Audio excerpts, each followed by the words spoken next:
Now for one of the more awesome built-in features of Python that really doesn't exist in other programming languages.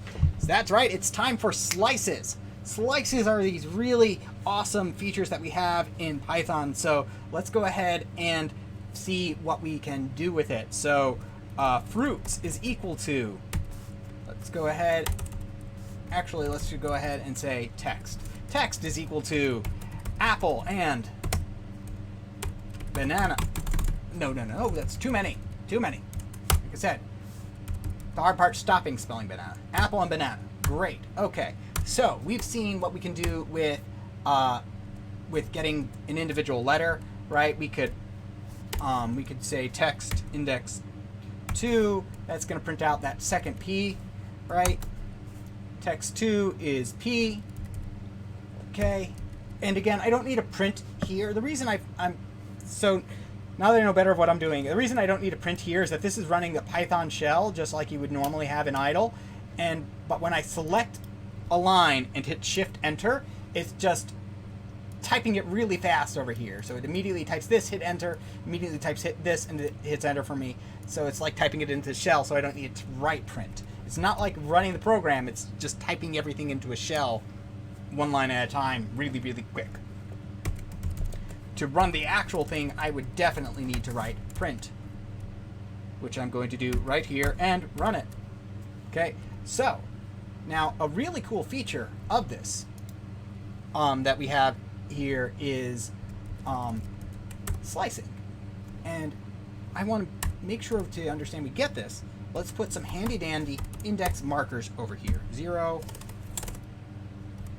So 0 through, and this is 10, 11, 12, 13, 14, 15. 15, not 16, right? So, first off, how long is this, right? Print len text, reinforce this, right? Tell me to reinforce concepts, so might as well do that. 16 characters, right? 16 letters long, 16 glyphs, 16 symbols. All right, apple and banana. So, one really cool feature we can do now that we've wasted like a couple minutes, is that we can do something called slicing. So let's go ahead and see what a slice looks like.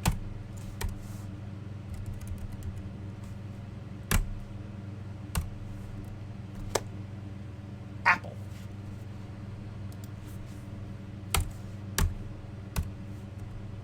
Apple, but there's actually a difference between the two. This is apple, and I'll show you what the difference is by putting in underscores over here, because that will be visible. Apple, and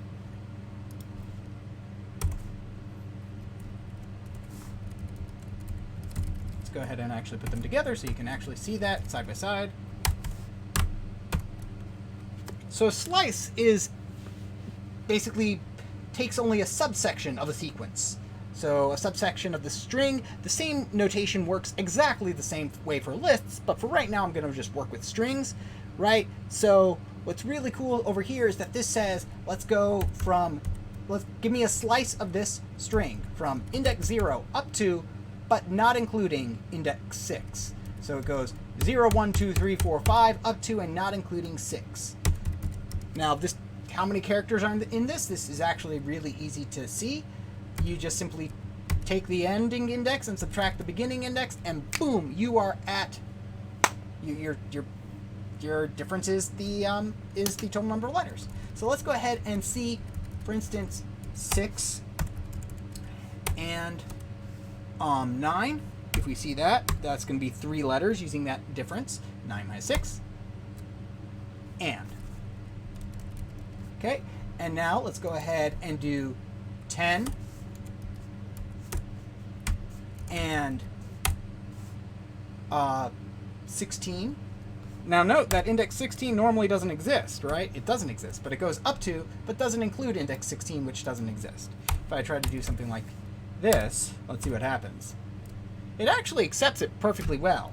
I don't know why this was a design choice built in, but if you go over the end in this, it doesn't really care for a slice. Now, there's some useful notations that we can do actually for slices. which is just leave out some things in the colon, right? So it's beginning to end on each side of the colon. So this is where it begins, and this is where it ends. But if it doesn't begin over here,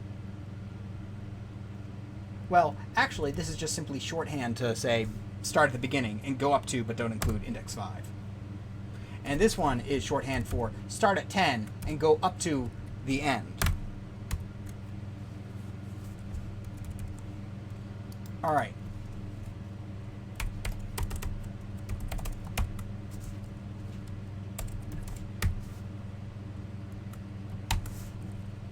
Any guesses as to what this is going to do?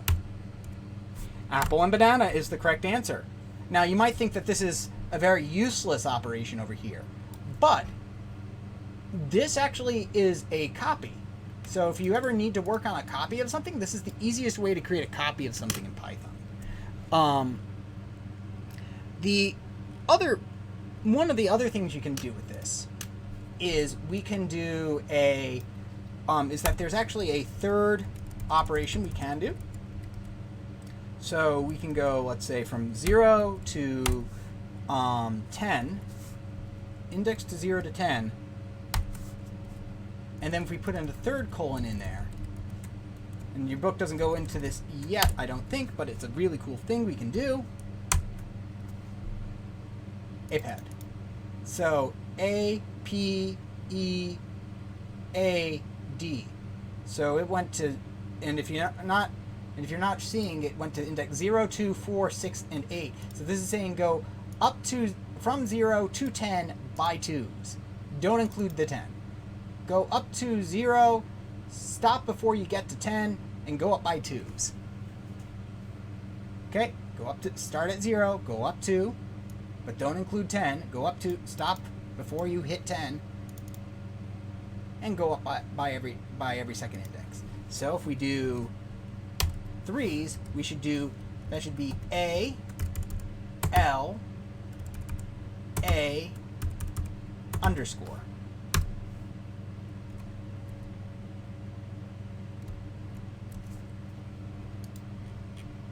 Okay. What was that? That was weird. What in the world is going on here? ALA underscore. Don't know why. I haven't really used Visual Studio Code too much. Just wanted to get some exposure to it. Anyway, liking this so far. Okay, so slices, and you can go through the examples and you can see that that it works the exact same way for tuples as it does for lists and as it does for strings. It's the same thing. It's why we learn them all at the same time. So for instance, if I get myself my fruit over here,